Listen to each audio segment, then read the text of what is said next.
옛날에 들었던 그 가요 중에 하나인데요. 대부분의 분들이 아실 거라고 생각을 합니다. 이남이라는 가수가 부른 울고 싶어라라는 곡입니다. 아시죠? 네, 울고 싶어라. 직접 부르진 않겠습니다. 다 울고 싶어질까 봐.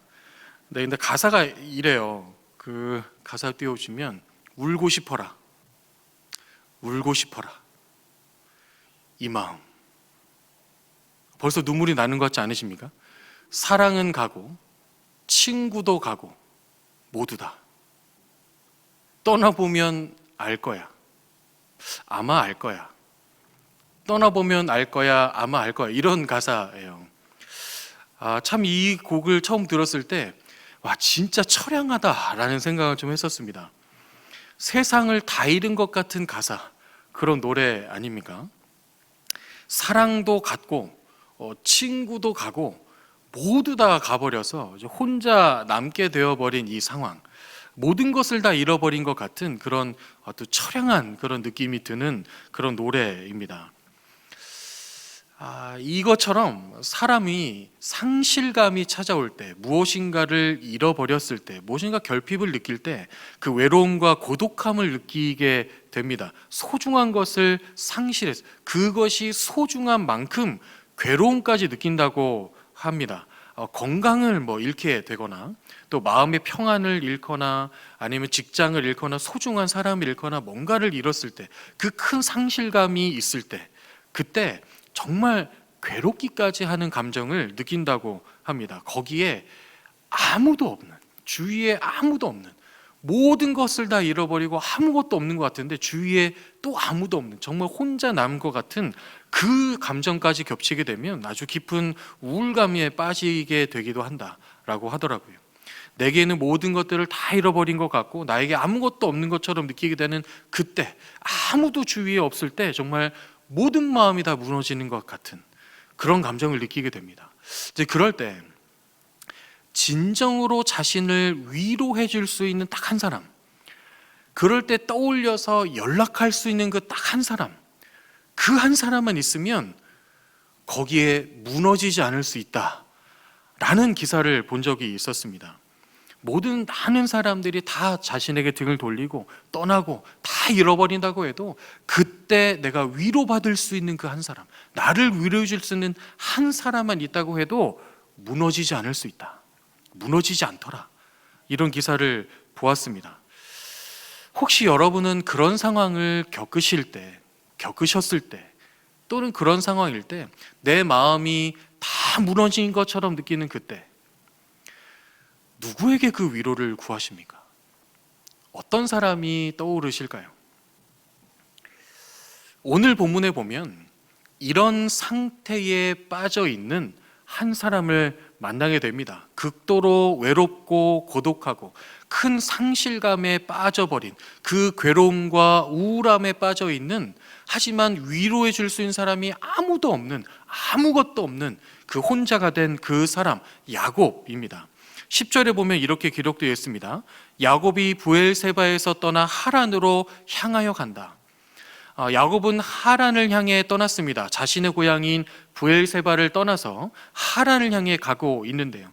야곱은 자신이 원하는 것은 무엇이든 어떤 수단과 방법을 다 사용해서 가져야만 직성이 풀리는 사람이었죠. 그래서 쌍둥이 형이었던 에서에게서 팥죽으로 장자의 명분을 얻어냈습니다. 그리고 어머니 리브가와 함께 짜고 장자에게만 주어지는 축복을 아버지 이삭에게로부터 받아냅니다. 나이가 많이 들어서 노안이 와서 잘 보이지 않는 이삭이었기 때문에 형 에서라고 속이기 위해서 팔에 동물의 털도 붙이고 그렇게까지 해서 치밀하게 준비해서 받아낸 그 장자 축복권, 그것을 얻어냈습니다. 장자의 명분도 얻었고 장자의 축복까지 받았으니 이제는 탄탄대로가 열릴 것처럼 느꼈지만, 그런데 그렇지 않았죠. 오히려 이때부터 야곱의 엄청난 고생길이 시작이 되었습니다. 장자의 축복을 야곱이 속여서 받았다는 이 사실을 알게 된 에서가 화가 머리끝까지 났고, 이 동생 야곱을 내가 죽이고야 말겠다 씩씩대며 나오고 있었기 때문에 야곱이 도망갈 수밖에 없는 상황이 되었죠. 이런 상황을 본 야곱이 어머니로부터 피신 명령을 받습니다. 아들을 죽게 할 수는 없었으니까요. 조금만 떠나 있으면, 도망가 있으면 에서야가 곧 풀릴 것 같으니 그때 연락하겠노라 생각하고 야곱을 하란에 살고 있는 외삼촌 라반의 집으로 피신을 시킵니다. 장자의 축복을 얻는 것 같았지만 모든 것을 잃었습니다. 모든 것을 잃었어요. 야곱은 빈털터리입니다. 야곱은 외톨이입니다. 형인 에서와의 관계도 잃었고 부모님과의 관계도 잃었습니다. 특히 사랑하는 어머니 리브가와의 관계를 완전히 잃어버렸죠. 생이별을 했는데 이때가 살아생전 마지막 보는 살아있는 어머니의 모습이었죠. 그야말로 다 잃었습니다. 살고 있던 곳도 잃었고 모든 가족과의 관계, 함께할 수 있는 누군가 다 잃었습니다. 아무것도 없게 되는 야곱이었지요. 800km나 되는 하란까지의 길을 걸어가야 되는데요. 얼마나 처량한 발걸음이었을까요? 걷고 또 걸어야 되는데 계속 밀려 들어오는 그 괴로움, 고독함, 외로움, 상실감 이런 것들로 인하여서 그 발걸음은 훨씬 더 무거워졌을 것입니다. 후회도 몰려왔겠죠. 내가 왜 그랬을까? 그러지 말걸. 그래도 그렇지 동생을 죽이기까지 하는가? 여러 가지. 이제 나는 어디로 가서 어떻게 살아야 하나? 내 인생이 어떻게 펼쳐질까? 앞이 막막하고 캄캄했을 것입니다. 이별의 슬픔, 죽음에 대한 두려움, 확실한 미래가 아닌 불확실한 미래에 대한 불안함, 모든 마음들이 한꺼번에 몰려왔으니 야곱의 마음이 어땠을까요? 그 마음은 무너지다 못해 어떠한 마음도 남아있지 않은 그런 상태가 되었겠습니다. 그렇게 안 그래도 무거운 발걸음을 옮기고 있는데 한 걸음 한 걸음 떼다 보니 이제 어느덧 해도 지기 시작합니다. 11절 보겠습니다. 한 곳에 이르러는 해가 진지라 거기서 유숙하려고 그곳에 한 돌을 가져다가 베개로 삼고 거기 누워 자더니 고단하고 지친 몸과 마음이지만 쉴 곳이 없어요. 잘 곳도 없습니다. 어디에서, 그 광야 어디에서 잘 쉴 수 있겠습니까? 결국 야곱은 딱딱한 바닥 위에, 그 차가운 바닥 위에 딱딱한 돌을 베개로 삼고 노숙자처럼 잠을 잡니다. 얼마 전까지만 해도 사랑받는 아들로 따뜻한 곳에서, 따뜻한 그 안식처에서 잠을 자고 눈을 붙였던 야곱이지만 지금은 다릅니다. 그 모든 것을 잃어버렸기 때문에 이제는 그 어느 곳 하나 몸 가눌 곳도 없는 그런 야곱이었기 때문에 딱딱한 차가운 그 바닥 위에 그저 누워서 덮을 것도 없이 베개를 딱딱한 돌로 삼고 그 돌을 베고 잠을 청합니다. 눈물이 얼마나 흘렀을까요? 내가 왜 이런 신세가 되었는가? 그 눈물이 흐르고 흘러서 그 돌을 적시기에 되었을 것입니다. 얼마나 여러분 처량한 신세입니까? 모든 것을 다 얻은 것처럼 느꼈지만 모든 것을 다 잃어버린 야곱, 아무도 남지 않은, 아무것도 없는 야곱, 잘 곳도 없어서 돌베개를 베개 삼아 누워있는 야곱, 그 비참하고 처량한 신세에 야곱에 그때 놀라운 일이 일어납니다. 꿈에서 하나님을 만나게 된 것이죠. 12절 보겠습니다. 꿈에 본즉 사닥다리가 땅 위에 서 있는데 그 꼭대기가 하늘에 닿았고 또 본즉 하나님의 사자들이 그 위에서 오르락 내리락 하고, 꿈에 보니까 사닥다리가 땅에서부터 하늘에 닿도록 세워져 있는 것입니다. 그리고 하나님의 사자들이 오르락 내리락 하면서 야곱은 그 위에 계시는 하나님을 보게 됩니다. 꿈에 나타나신 하나님께서 야곱에게 세 가지 약속을 해 주시는데요. 이 약속들을 보면, 이 세 가지 약속들을 보면 야곱을 향한 하나님의 그 크신 위로가 얼마나 큰가, 하나님의 은혜가 얼마나 큰가, 하나님이 얼마나 야곱을 사랑하신가를 발견하게 됩니다. 그래서 이 약속을 한 가지 한 가지 함께 살펴보면서 저와 여러분에게도 향해 있는 그 하나님의 은혜와 사랑을 함께 새겨보고자 합니다. 첫 번째 약속은 이것인데요, 땅을 주시겠다는 약속입니다. 땅을 주시겠다. 13절 보겠습니다. 또 본즉 여호와께서 그 위에 서서 이르시되 나는 여호와니 너의 조부 아브라함의 하나님이요 이삭의 하나님이라. 내가 누워있는 땅을 내가 너와 내 자손에게 주리니 말씀하십니다. 야곱이 지금 누워있는 그 땅, 바로 그 땅을 야곱과 그 자손에게 주시겠다는 약속을 해 주십니다. 그런데 여러분, 야곱이 지금 어떤 상황입니까? 머물 곳 하나 없었던, 잘 곳 하나 없는 신세입니다. 이제 고향집으로 돌아갈 수도 없죠. 에서가 죽이려고 벼르고 있으니 돌아갈 수 있겠습니까? 하란으로 간다고 하지만 그곳이 야곱이 영원히 머물 수 있는 땅이 되겠습니까? 그런 땅이 될 수는 없죠. 그러니 머물 땅, 거주할 땅이 없는 거예요. 야곱이 거주할 땅이 없다라는 것은 어떤 의미입니까? 야곱이 앞으로 있는 모든 가문은 파문인 것입니다. 더 이상 존재할 수 있는 땅이 없으니, 그 가문이 존재할 수 있는 땅이 없으니 그 가문이 이어질 수가 없게 된 것이죠.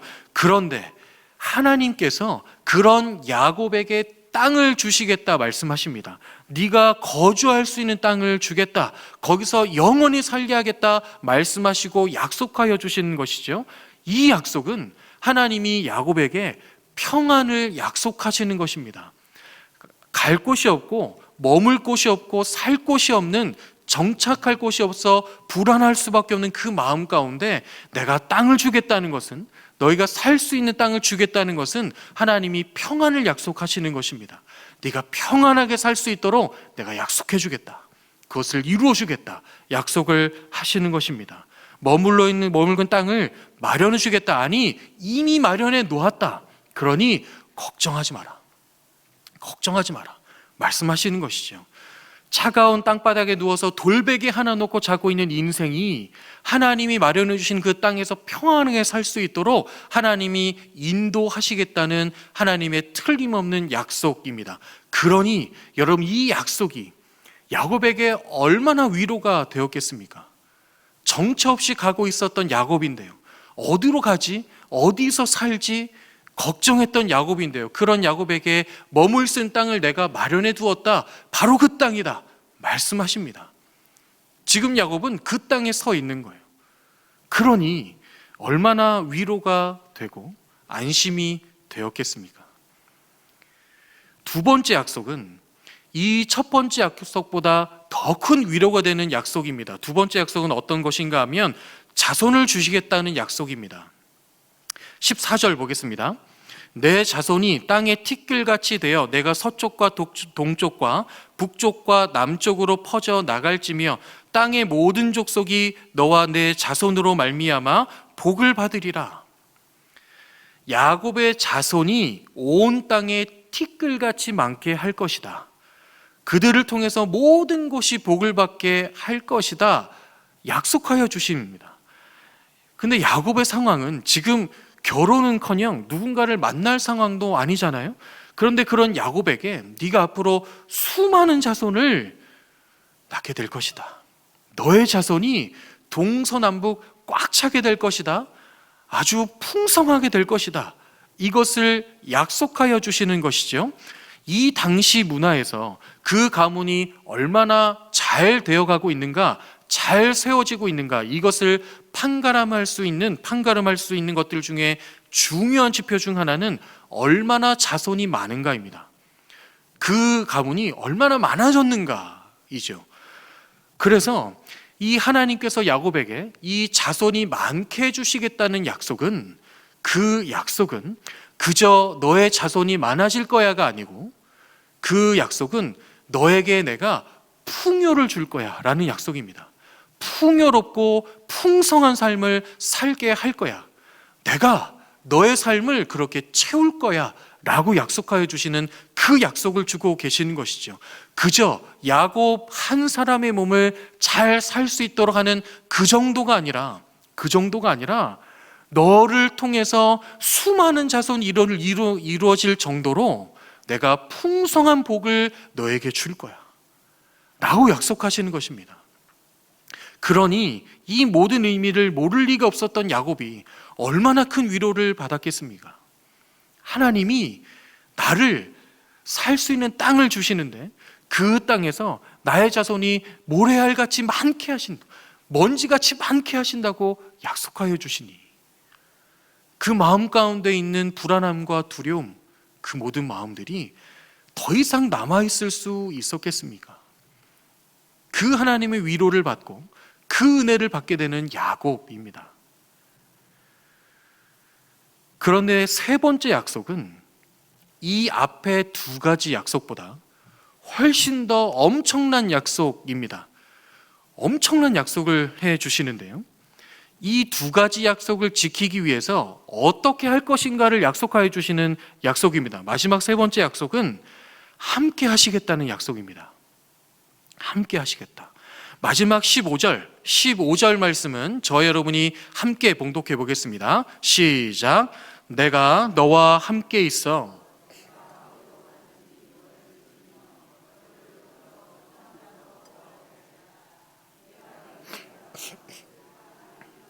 너를 떠나지 아니하리라 하신지라. 아멘. 하나님께서 야곱과 하신 이 약속, 두 가지 약속을 반드시 이루시기 위해서 이 약속을 주시는데요, 이 세 번째 약속은 이 모든 약속이 이루어질 때까지 내가 너와 함께 하겠다는 약속입니다. 내가 너와 함께 하겠다. 이 약속이 다 이루어질 때까지 내가 너를 떠나지 않겠다. 모든 순간 내가 함께 하겠다. 이 약속을 주시는 거예요. 이 약속은 어떤 약속입니까? 하나님 자신을 주시는 약속입니다. 이것보다 더 엄청난 은혜가 어디 있겠습니까? 더 엄청난 은혜가, 그 위로가 어디에 있겠습니까? 하나님께서 하나님 자신을 주시겠다는 거예요. 내가 너와 함께 하겠다. 내가 너의 모든 삶에 함께하며 이 모든 것을 이루어 주겠다. 그것이 이룰 때까지 내가 단 한순간도 너를 떠나지 않겠다. 이 약속을 주시는 겁니다. 모든 세상 만물의 창조주이신 그 하나님께서 그 삶에 동행하신다면, 함께 계신다면, 여러분 무엇이 부족하며 무엇이 결핍을 느끼게 하며 무엇이 상실감을 얻게 하겠습니까? 온 세상의 만물 주인 되신 하나님이 나의 삶에 함께 하시겠다 약속하시는데, 그 하나님 함께 계시는데 어떻게 그 부족함, 그 불안함, 두려움, 막막함, 괴로움, 외로움, 고독함 느낄 수 있겠습니까? 그 하나님이 함께 하시겠다는 약속은 그 모든 것들을 이기고도 남는 가장 확실한 은혜이고 위로입니다. 지금 야곱에게 하나님은 그 위로를 주고 계십니다. 그 믿음을 주고 계시는 것이죠. 이게 얼마나 큰 위로이고 은혜였을까. 그런데 여러분, 이 하나님, 지금 야곱이 만나고 있는 이 하나님은 저와 여러분에게도 동일한 하나님 아니십니까? 하나님 동일하신 하나님이십니다. 우리에게도 동일하게 약속하시는 것이죠. 내가 너에게 평안을 주겠다. 내가 너에게 복을 주겠다. 그것이 다 이루어질 때까지 내가 너를 떠나지 않겠다. 너의 삶에 함께 하겠다. 우리에게도 약속하십니다. 그렇다면 여러분, 우리가 살아갈 때, 때로는 우리가 살아가며 여러 겪게 되는 그 어려운 문제, 그 상황, 해결되지 않을 것 같은 그 문제, 상황, 그 모든 것들이 나의 삶에 왔을 때에 우리가 위로를 구해야 하며 우리가 찾아가야 할 분은 누구이십니까? 하나님이십니다. 사랑하는 여러분, 여러분의 삶에 영원히 함께 하시겠다 약속하시는 그 하나님 바라보시기 바랍니다. 그 힘들 때, 그 어려울 때, 평안할 때 살아갈 때는 놓치기 쉽습니다. 하지만 우리가 어려움을 당하는 그때에 우리의 믿음이 드러나는 것이죠. 그때에 누구를 바라보는가, 그때 누구에게 나아가는가, 누구를 의지하는가가 드러납니다. 여러분, 그럴 때에 세상을 의지하지 않는 저 여러분 되시기를 소원합니다. 그 시간이 왔을 때에 세상에 귀 기울이지 않는 저 여러분 되시기를 축복합니다. 그 하나님께 나아가서 그 하나님 붙들면 그 하나님이 약속하신 이 모든 약속을 우리에게 이루어 주십니다. 이것은 틀림없습니다. 왜 그런가 하면 하나님이 야곱에게 이 약속을 주고 계시는 그 근거가 무엇인가를 보면 더 확실하게 알게 됩니다. 야곱이 이런 진정한 위로를 받고 있는데, 이 야곱이 그 꿈에서 보았던 그 매개체가 무엇인가를 보면 그것은 사닥다리였습니다. 12절 다시 한번 보겠습니다. 꿈에 본즉 사닥다리가 땅 위에 서 있는데 그 꼭대기가 하늘에 닿았고, 또 본즉 하나님의 사자들이 그 위에서 오르락내리락 했다. 하나님이 야곱에게 나타나시는 그 매개체가 사닥다리였습니다. 땅에서부터 하늘까지 연결이 되어 있는 사닥다리 말이죠. 그 위에 하나님이 계시고 그 사닥다리에 한 천사들이 오르락내리락하고 땅에 있는 야곱이 그 위에 계신 하나님을 만나게 되는 그 역사가 이루어지는 이 매개체 사닥다리였습니다. 여러분, 이 사닥다리를 한번 생각해 보시죠. 땅에 있는 야곱과 하나님과 연결되어지는 사닥다리, 그 매개체. 그렇다면 그 사닥다리는 우리로 하여금 누구를 떠올리게 합니까? 누구이십니까? 우리의 중보자이신 예수 그리스도입니다. 위대한 종교개혁자 칼빈과 루터는 두 사람 모두가 이 사닥다리야말로 죄인과 하나님을 잇는 중보자 예수 그리스도를 상징한다고 해석했습니다. 여러분, 야곱이 정말 엄청나게 열심히 하나님의 일을 하다가 경건하고 믿음의 삶을 살다가 이런 일을 맞이했습니까? 하나님의 일을 경험하다가 하나님의 일을 감당하다가 이런 억울한 상황을 맞은 것입니까? 아닙니다. 야곱은 엉망진창이었습니다. 자기가 원하는 대로 자신의 수단과 방법으로 모든 것을 얻기 위해 애썼던 야곱, 거짓말까지 해서 얻어냈던 야곱입니다. 모든 것을 무시하고 하나님을 찾는 것은 한 번도 없었던 야곱입니다. 그렇게 엉망으로 살고 있는 야곱에게 하나님이 사닥다리를 통해 만나주시는 것입니다. 저와 여러분도 마찬가지 아니겠습니까?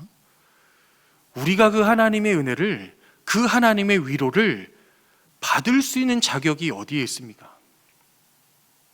여러분, 우리가 그 은혜를 받을 자격이 있겠습니까?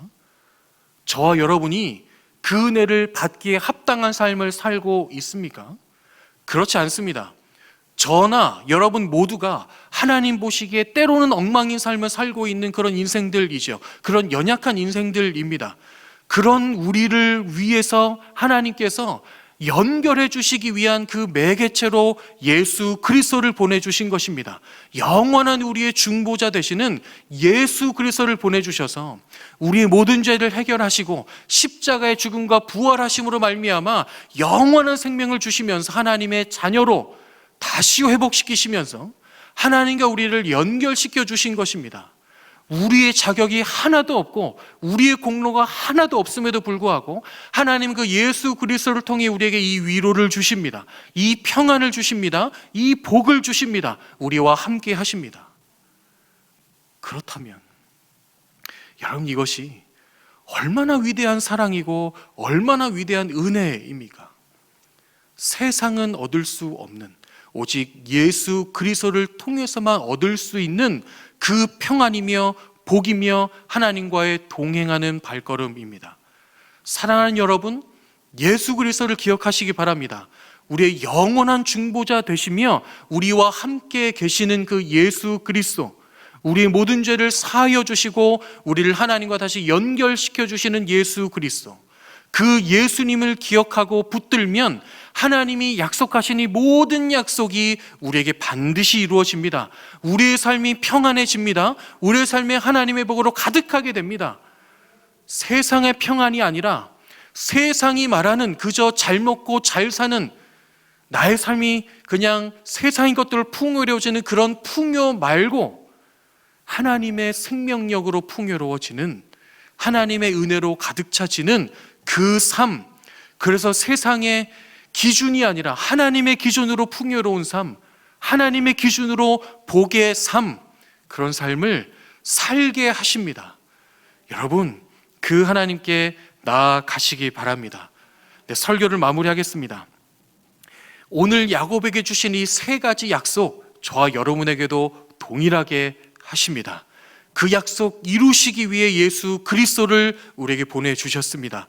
우리 안에 계신 그 예수 그리스도를 통하여 기억함으로, 붙듦으로 우리 하나님과 연결되어 살아가는 저 여러분 되시기를 축복합니다. 그래서 하나님이 약속하신 하나님의 평안, 하나님의 복, 하나님과의 동행, 그 은혜를 여러분이 살아가는 모든 삶에서 누리며 살아가시는, 그래서 그 하나님과 그 친밀한 사랑의 관계를 누리며 살아가시는 저와 여러분 되시기를 주님의 이름으로 축원합니다. 아멘. 이 시간